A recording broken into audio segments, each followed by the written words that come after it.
The Michigan Man Podcast, episode 209. Team 135 is on the practice field, and the countdown to kickoff is underway. Shemy Schembechler is my guest on this week's show.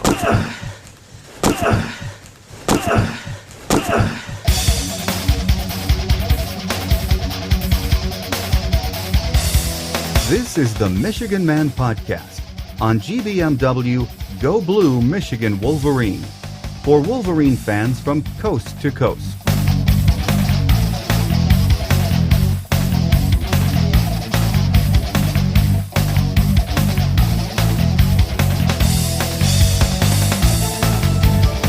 Go Blue and welcome back. I'm your host, Mike Fitzpatrick.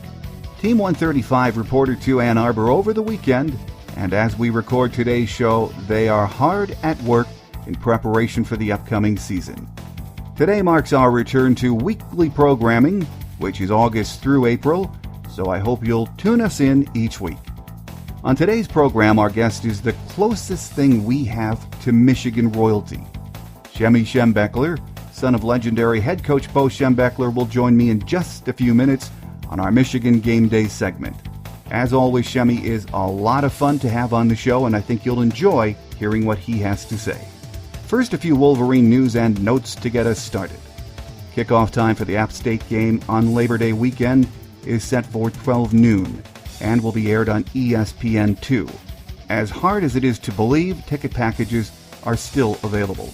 Check www.mgoblue.com for available tickets and pricing. When the first coaches poll of the season was released last week, the Wolverines were unranked. 4 Big Ten teams were in the top 25: Ohio State, Michigan State, Iowa, and Nebraska.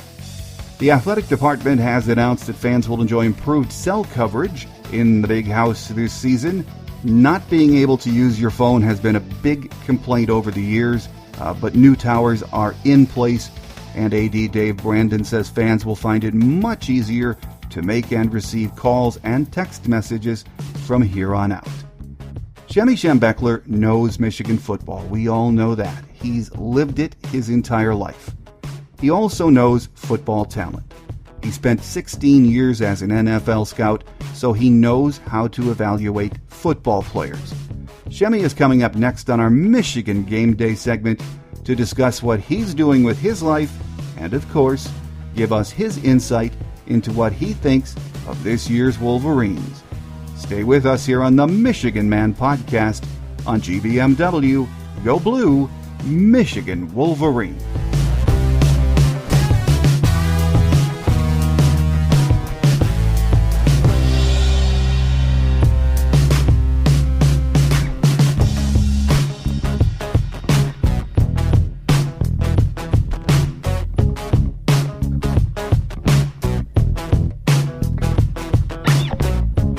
Back with us on our Michigan Game Day segment as we begin August, and that means begin previewing and anticipating Michigan's opener.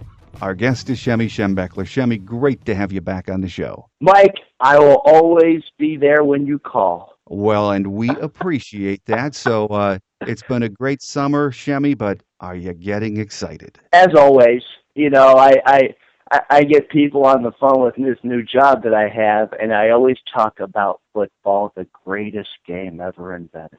Okay. And obviously I speak with great bias and passion, but that's the way I'm wired. Well, we've had Shemy on a couple of times on the show, and as I was mentioning to Shemy just a couple of minutes ago, the last time we forgot to talk about what in the world he is up to right now, and I got all kinds of emails. Mm-hmm. A lot of our Michigan faithful know you were an NFL scout for many years, but after the last show, we didn't talk about that, so I got emails saying, hey, what's Shemy up to? So, Shemy, fill in the folks. Absolutely. Well, since late January of this year, I have since joined the team at Title Boxing Club, LLC, and ironically enough, our corporate office is right downtown Ann Arbor in Michigan, down on Main Street, actually. And so I am working with people that want to franchise with Title Boxing Club. We're one of the fastest growing exercise franchises in the country. And the reason why I came on board is because we are endorsing an education program to help professional athletes, whether they play in the NFL, NHL, Major League Baseball, it doesn't matter what professional sport, to educate them on the concept of business ownership. And through that conversation, we have developed a lot of great interest with title boxing amongst the pro athletes. So it's been really exciting for me, to say the least. Well, what I wonder, and it's that's wonderful. You enjoy what you're doing. Everyone should. But when I hear you talk about it, I keep wondering, that's great, but what would it take to get you back in football? I don't know. I don't know. I'm here to tell you that I thoroughly enjoyed my 16 years scouting in the National Football League. But one of the things that you miss upon, Mike, is that very valuable family time. And so in the NFL, I mean, you're spending 9 months out of the year on the road away from your family. And so me being a happy husband of 11 years now with a 5-year-old son by the name of Bo, you better find a way to create some more time at home. And it led to the decision to leave the National Football League, which I do miss at some level, but at the same time, I think the family time and being at home a lot more often great outweighs what I've missed in the NFL.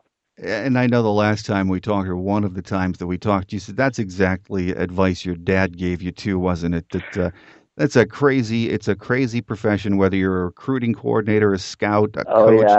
Oh yeah. And you miss so much family time. Yeah. Well, it's funny because remember our first conversation, I actually hoodwinked him because he said, "I don't want you in coaching, young Schembechler." And so then I went off and decided to be a scout without him knowing really that there was an avenue in scouting that I could stay in football and still be insane. Well, there you go.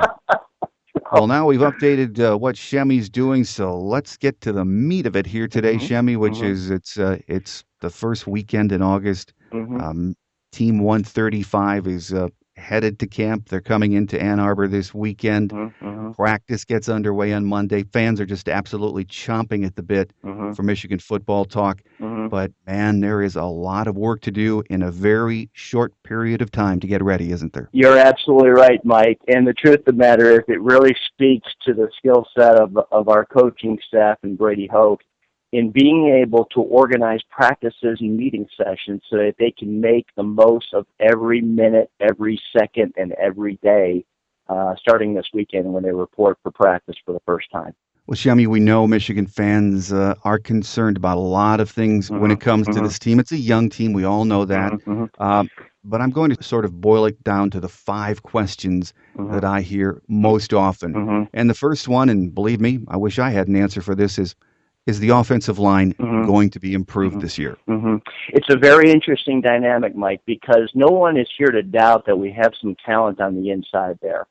But I can speak specifically, and my father had this great luxury when he was the coach of Michigan, because back in those days, offensive linemen, 99% of the time and pretty much 100% of the time all got redshirted. And as you look across our line there, of all the kids that are playing, how many of them had the luxury of getting redshirted? Only 1 or 2.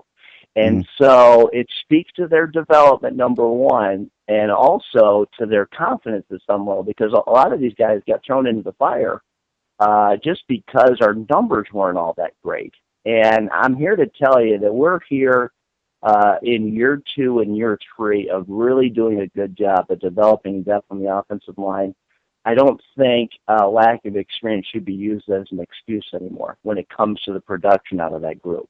And so for me, the fact that we've got 2 young backs that played early, and really there's 2 fullbacks that should be used within the system very efficiently. And I actually like our new offensive coordinator that came over from Alabama, because he understands the concept of how to develop a philosophy with the inside run game. And to me, it puts pressure on those kids. But at the same time, they should be experienced enough right now that we should have some clear effectiveness running the ball inside on early downs. And if we don't, we should be self-critical of ourselves. And so I truly admire the decision that Brady made to bring the new offensive coordinator in. And I honestly believe, having scouted Alabama and watching the way they play, that should be a philosophy that we should absolutely adhere to, because Alabama for years has been a pro-style offense. They always had a tight end, a fullback in the game. And I look forward to the fact that we're going to be bringing that same concept to Ann Arbor. And I think that's another question a lot of fans have mulled over since this winter. It's what is the Nussmeier effect going to be? And I know in spring, Brady said by the end of spring practice, roughly 80 to 85% of the offense had been implemented. It's going to take some time, though, isn't it? I agree, but I think I honestly believe, and we can talk about 85%, we can talk about 50%, 40%. Let's get really good at running 4 or 5 really good plays that we're really good at. And if we go back to the Bo Schembechler philosophy of the running game, that is going to be absolutely true. So we're going to get back to 46, 47, 21, 22. All these really good inside run plays where we become very efficient and very good at them, to the point where if we make the right calls at the line of scrimmage, and mind you what I said previously, that the experience of the offensive line, the centers and guards particularly, where the running game really begins and ends, those kids should have a clear understanding of how to make the right calls and come off the ball and knock some people around. Make sense? It does make sense, yes. All right. That's great, but I want to get really good at a handful of plays that we know we can be effective with. So you're saying the base offense, just put it in, and you run it all the time consistently. Yep, absolutely, no doubt. You just alluded to this a few minutes ago, Shemy, is the rushing attack being better, and that of course goes hand in hand with the improvement from the young offensive line. But we have a plethora of talent in the backfield. A lot more options now in the fourth year under Coach Hoke. But what we really need to see in the next 4 weeks or early in the season is a couple of guys really step up there, isn't it? Absolutely. If you look down through the great history of Michigan football as to why we were successful, there's always been a one big bell cow back that carries the load. And there's always a great one, whether it's Biaka Batuka, J.V. Morris, Tyrone Wheatley, all the way back to the great Billy Taylor. All the great Michigan teams that had the effective running attack had one primary back that carried the load. Now, that doesn't mean we had another back there that was waiting and it was equally as effective. But when you get that one tough, hard-nosed back that's hard to tackle, that's a good athlete, and can really break tackles, that's really the key to success. And so I don't see any reason why we can't have one of these two backs that were both highly recruited and highly touted coming out of high school, gaining the experience that they had as freshmen at Michigan. And through the maturation practice concept of working and practicing and going through the off-season programs, I think those two young kids should certainly fill the bill. And one would hope that one of those is going to separate themselves, where they're going to grab a hold of that starting job and they're not going to let it go. Well, Shemy, you got to see Coach Nussmeier watch Alabama practice back when he was there. He seems to be a guy, though, that likes to sort of split the carries between backs, though, isn't he? And that's fine. That's fine. I'm just telling you what made Michigan go all those years. And maybe Brady's had that conversation with him. I'm sure he has. That's our hope, And believe you me, we've had a multitude of great backs come through those doors at Schembechler Hall down through the years, and so I don't see any reason why we wouldn't have an exception this year. Well, moving over to the defensive side, Shemy, I guess the big news was Jake Ryan moving to the inside this year. How do you like that? I like that because Jake Ryan is very instinctive. He's very tough. He's smart. He plays faster than what he's going to time on a track. And if you look at all the great Mike linebackers that played at Michigan in the past, I keep thinking about the David Harrises, the Victor Hobsons, people of that sort that have brought great, not only leadership to the inside of that defense. And I can promise you that young man's going to fit the bill there. But then number two, he brings enough athleticism, but I think more importantly, great instincts to key and locate the ball. And putting him in the central focus of the defense, you'd be amazed how easy a transition it's going to be for a kid like him, because he's played so much, he's been so productive over his career, especially when he's healthy, that I just like the idea of putting him inside there, not only from a production instinct standpoint, but also from a leadership standpoint. Because to me, the Mike is the guy that's going to be the ringleader of the defense. And you got to be that from a production standpoint, but also a vocal standpoint to make everybody accountable within the huddle there, so that everybody on that defense knows and understands that they can look to that guy for leadership and to make good decisions to set the defense up right.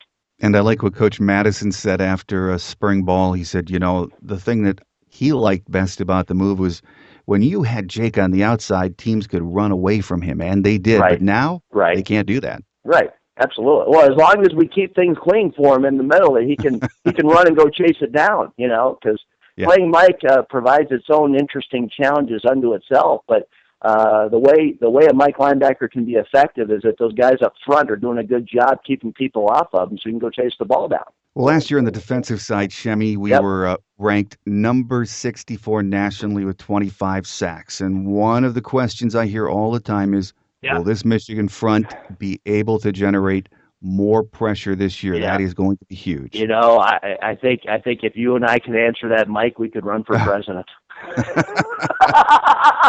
And that's what makes it tough. I just don't know. It's amazing to me, Mike, how much the game has changed down through the years. Because when Mo and Lloyd and my dad were all coaching, the old philosophy was stop the run and the rest of it will take care of itself. But now the game has changed so much where you're seeing multiple wide receivers all over the field, and the quarterbacks are getting every little bit better, that you got to have that one pass rusher, that one guy that has a skill set, not only from a speed and quickness standpoint, but also equally important in athleticism, that he can create pressure working off edges inside and outside of blocks and not necessarily being a bull rusher all the time, And the other thing is it creates more opportunity for a guy like Madison, especially when you have a guy like Ryan playing inside there with Mike, that when you get in the second and third and long, you got to be really strategic in terms of how you use your personnel for red zone blitz schemes, so that you can take people like Ryan and say, hey, we want you to go through the A gap and create a scheme and take advantage of the blocking protection so you can create some inside pressure situations. So it's coupled with athleticism on the outside, but also having a keen understanding of how you attack certain protections by calling the right red zone blitz scheme too. Okay? Make sense? It makes absolute sense to me. You know me, I'm going to be old school enough. I'm going to tell you, let's stop the run first and then worry about stopping him on second and long, third and long. I don't care who you are.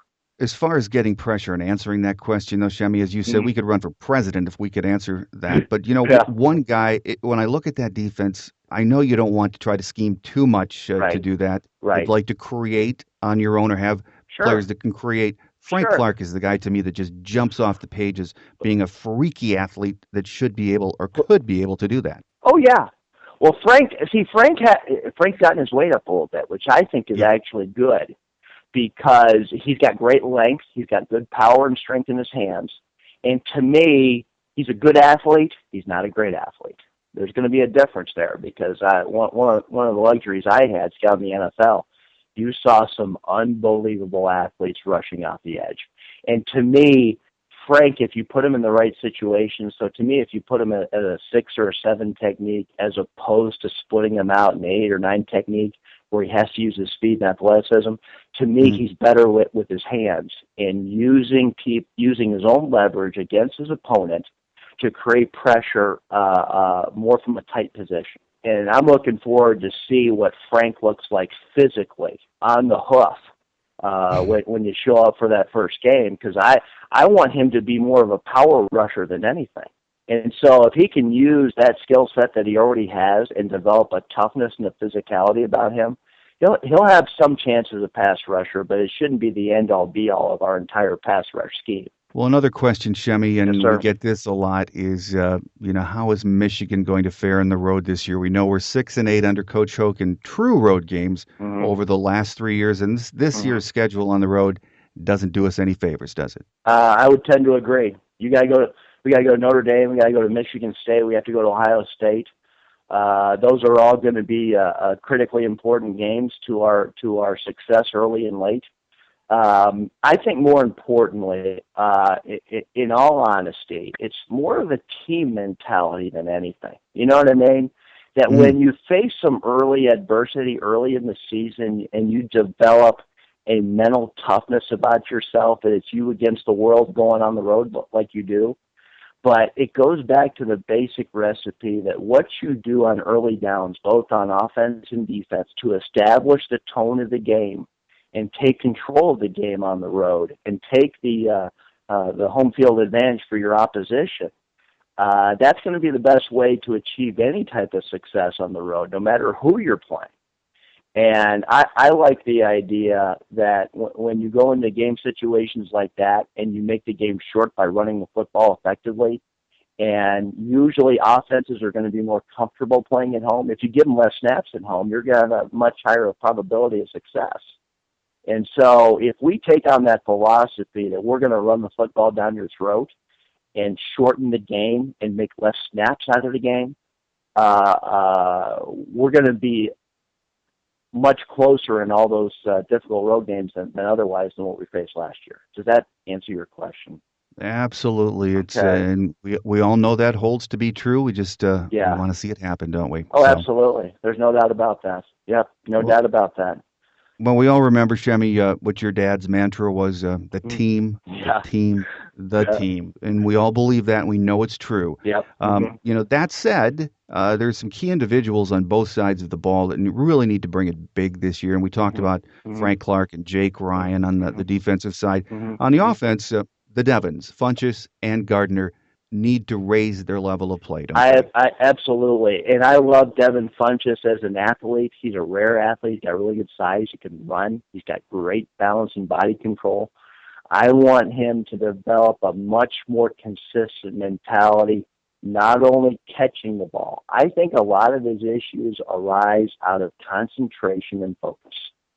That, and you take a guy who is as athletic as he is, I think he can certainly afford to play a much more physical style. And this goes for both blocking and running with the football. Hmm. I think if he did those two things, he'd be a perennial All-Big Ten All-American player. All right. So in regards to Devin, I had a nice visit with Devin over the summer when I was up there, and he is so much more composed and poised as a leader. He's spending all of his time in that building, watching tape and doing all the things that a leader's supposed to do within that locker room. The only thing I told him to do, I said, you've got to develop a terse leadership style.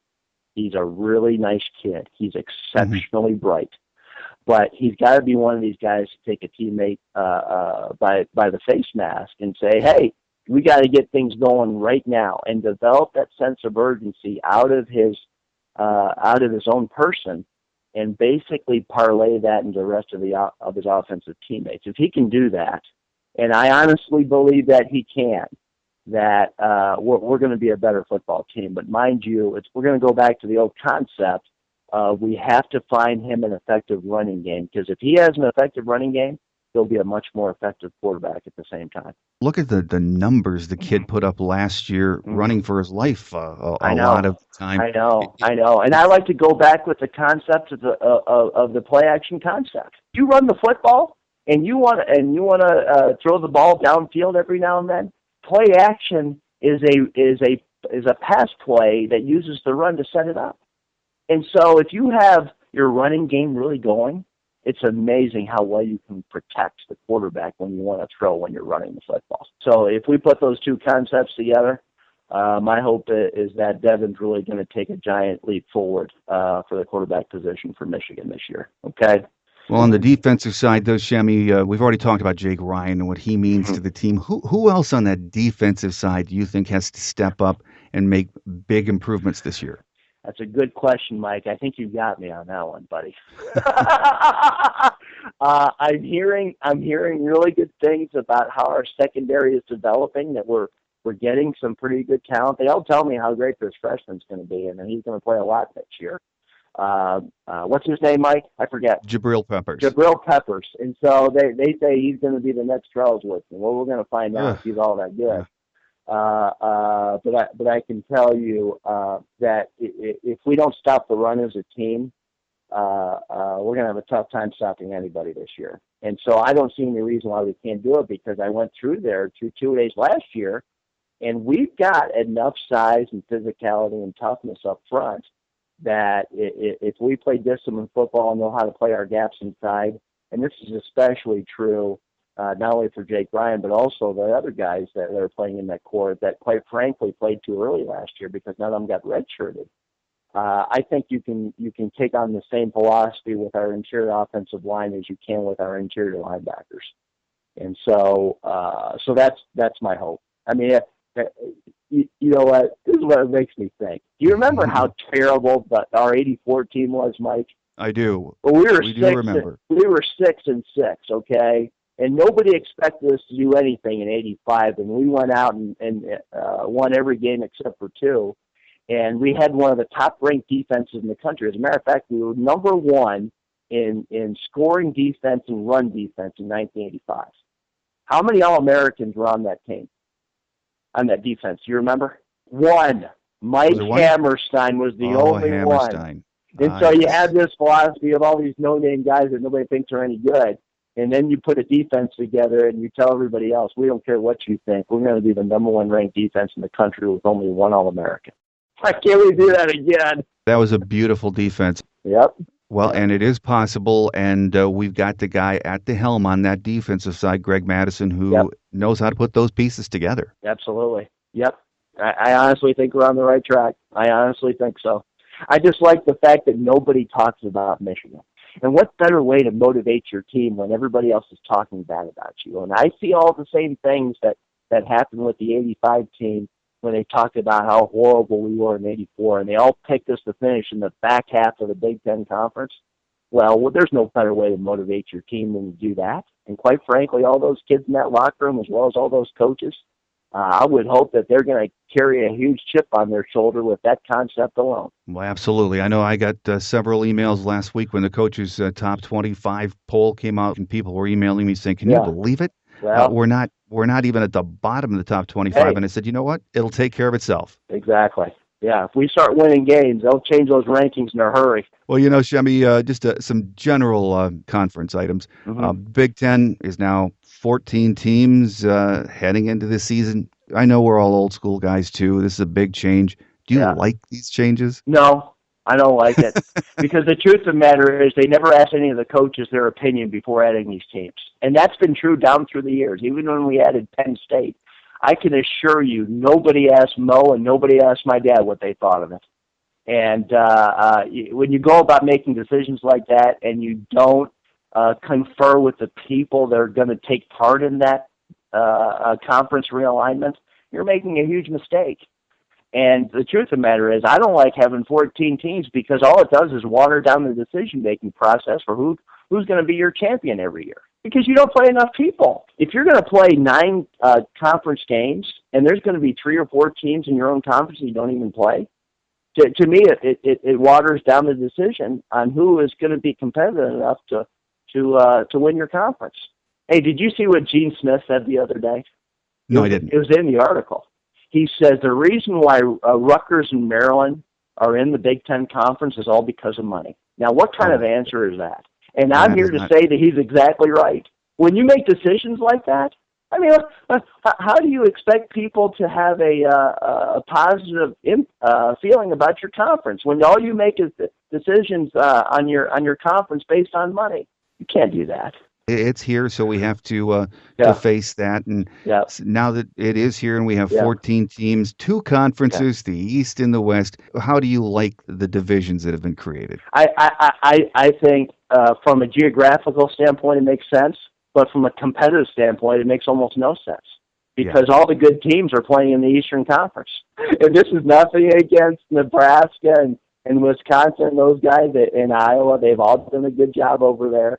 But you go in and year out for the teams that are going to be the perennial competitors to win the Big Ten championship each and every year. They're all in that eastern section of the conference. Well, Okay? no arguing about that. Absolutely. Yeah, I mean those schools are good schools. I mean Nebraska's a great program. Everybody knows that. But the truth of the matter is, they're going to have a tougher time recruiting in this conference because they got to go into the Midwest to get all their players. And being out there in Lincoln, Nebraska, it's a great town, and they have a lot to offer. But how do you get a kid from Chicago, Detroit, or Columbus to go out to Nebraska? Tough sell. It's a tough sell. It really is. Anyway, that's just me. Well, no, and I'm there with you too, Shemy. Yeah. It's going to be interesting to see. And so, Mike, here ends my goal of interviewing with anybody within the Big Ten Conference and the NCAA. The good thing is I don't have an interest. Well, along with these changes in the Big Ten, we're all going to get to see this year the landscape of college football changing dramatically, for better or for worse, with the new playoff system. Are you excited about the playoff, or is no? Okay.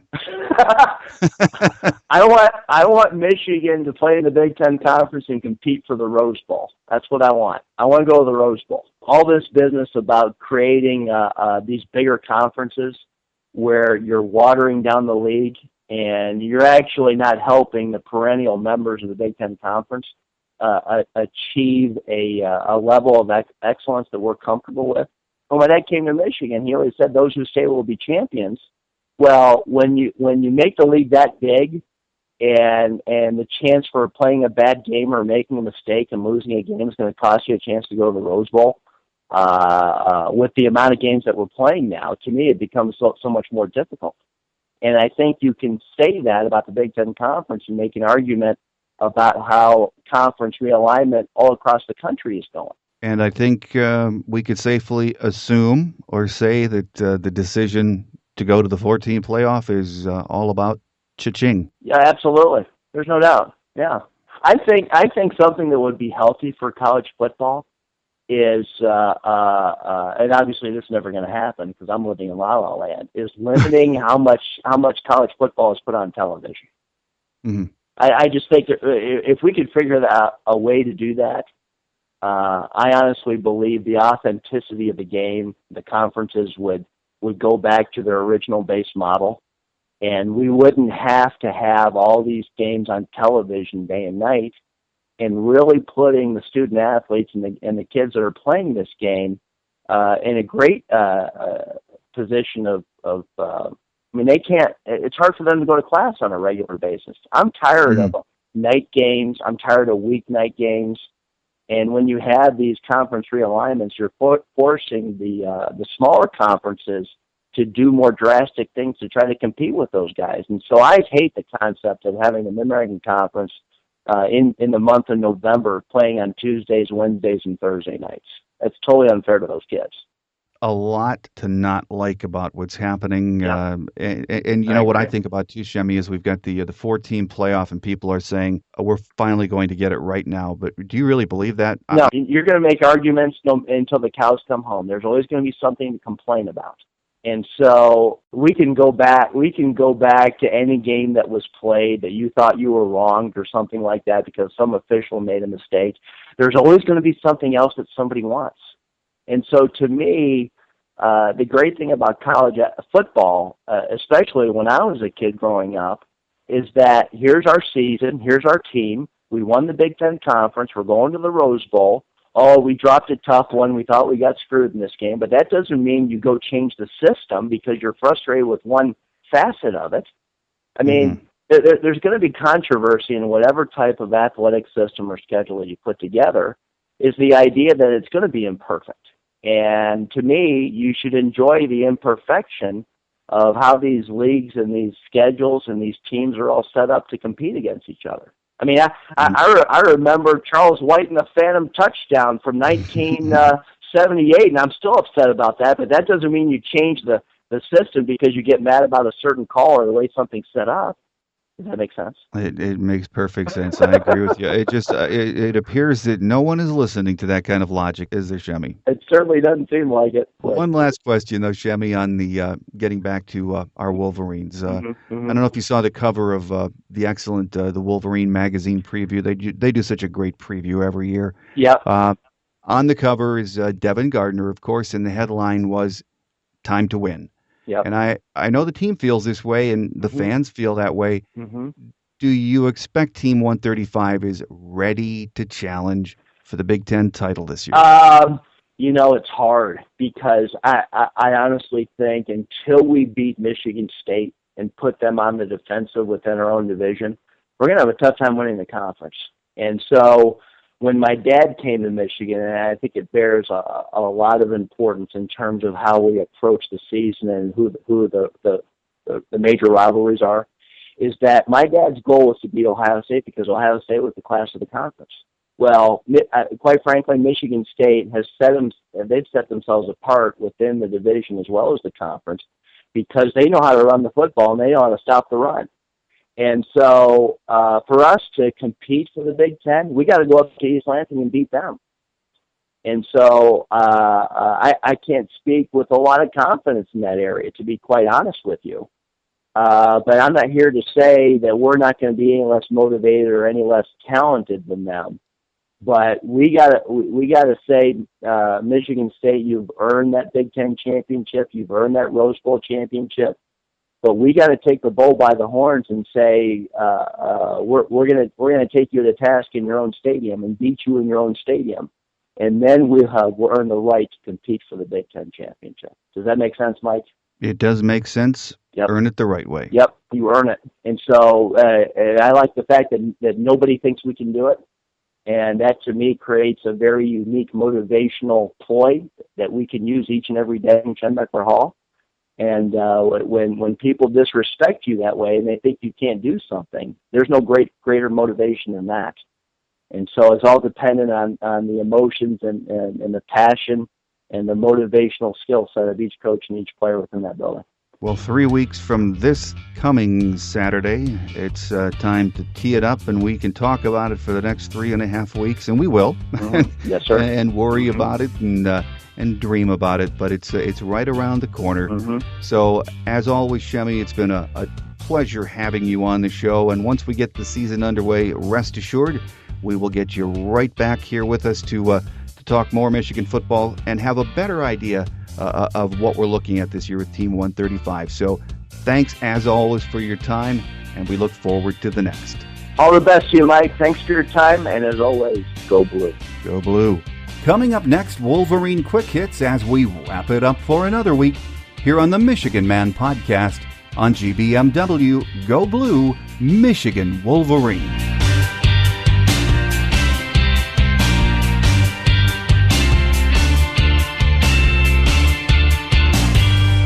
On Wolverine Quick Hits today, Michigan is officially out of the running for the services of five-star running back Damian Harris from Kentucky. On Friday, Harris tweeted his 5 finalists, and the Wolverines were not included. The Michigan staff says wide receiver Amara Darboh is practicing at full speed and is now fully recovered from last year's foot injury. Coaches say they are confident he will be ready to roll and compete for playing time this fall. Brady Hoke says that if the season started today, Devin Gardner would be his starting quarterback. No surprise, really. But Coach Hoke has said all year that there is a quarterback competition, which is a good thing, which has apparently pushed Devin to improve in all facets of his game. Of course, the proof will be in the pudding once the season gets underway. Defensive tackle Andre Pippins has been cleared for full participation in fall workouts. Coaches say they will be cautious with him early in camp. He is a much-needed big body in Michigan's D-line rotation. Wide receiver Cassante York from Chandler Park Academy in Harper Woods has been suspended indefinitely for failing to meet team standards. York is a sophomore and was expected to compete for playing time on the outside. Devin Funchess begins camp in a new position. He has been moved from tight end to the outside permanently and is expected to be Devin Gardner's go-to guy. Funchess was a first-team All-Big Ten Conference selection at tight end last year. Well, it's great to be back on our weekly broadcast schedule as we count down the days to the season opener with App State.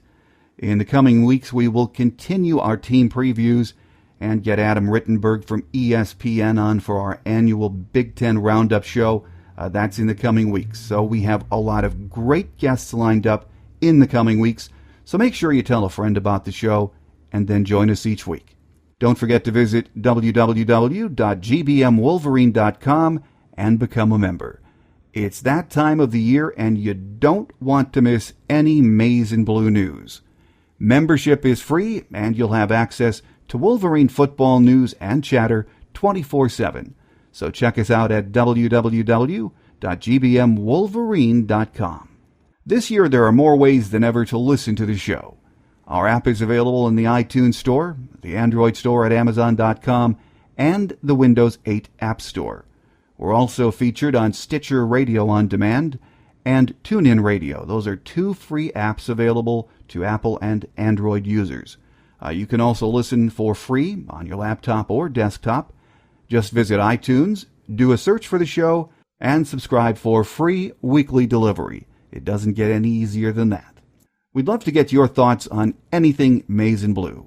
To do that, our phone lines are open 24/7 for your calls to leave us your thoughts. Just call 313-263-4842. That's 313-263-4842. Tell us who you are, where you're calling from, and then go ahead and vent. You can also email us at the Michigan Man Podcast at yahoo.com. That's the Michigan Man Podcast at yahoo.com. So we'd love to hear from you. Give us a call or drop us an email. Also, a reminder to like us on Facebook at the Michigan Man Podcast and follow us on Twitter at the Michigan Man. If you get the show from iTunes, please take a minute to review or comment on the show. iTunes loves it, and so do I.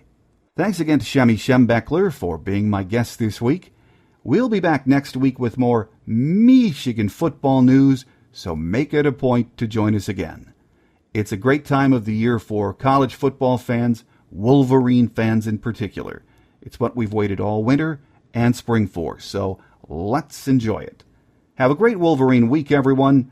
Enjoy what's left of summer, and we'll see you back here next week. Until then, I'm your host, Mike Fitzpatrick. Take care, and as always, go blue. Thanks for listening to the Michigan Man Podcast on GBMW Go Blue Michigan Wolverine. You can find us on the web at www.gbmwolverine.com. That's www.gbmwolverine.com. For audio posts or other fan feedback, please call our listener line at 313-263-4842. That's 313-263-4842. Email fan feedback to the Michigan Man Podcast at yahoo.com. That's the Michigan Man Podcast at yahoo.com. The Michigan Man Podcast on GBMW Go Blue Michigan Wolverine is produced at the studios of Robin Lynn Productions, Allen Park, Michigan. The Michigan Man Podcast is not affiliated with the University of Michigan. Go Blue!